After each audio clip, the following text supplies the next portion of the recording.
Ko e loto whakaaho ki ha whakaloto lahi ma whakatua melie mei he wholofola kaweinga leo o Sihova. Poto wholofola te utalo nome vahe ua walu ves urua ki mai ua.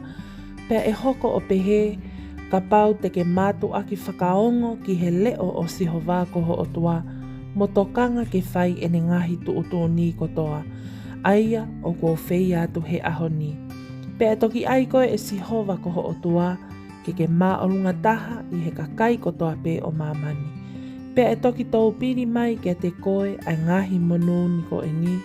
Pea te nau mau koe o ka pau te ke whakaongo ki he leo o Sihova koho o tua. Amen. Ke tau lotu.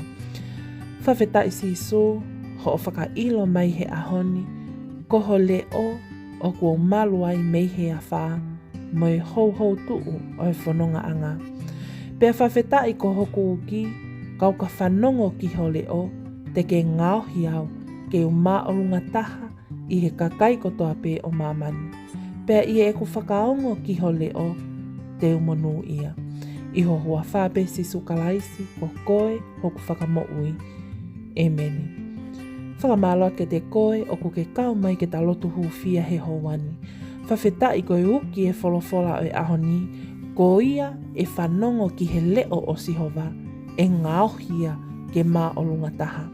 Tala mai ai pe i he wholofola i a teo talo nome vahe wawalu, ka pau te ta whakaongo ki he leo o Sihova, te ta monu ia.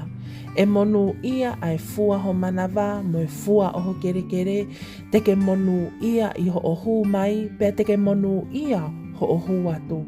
Whawheta i sisu io, ta whakapapau i he ahoni, o ku ta whakaongo ki he leo o Sihova, pea te ta inasi he monu ia o e wholofola o e ahoni.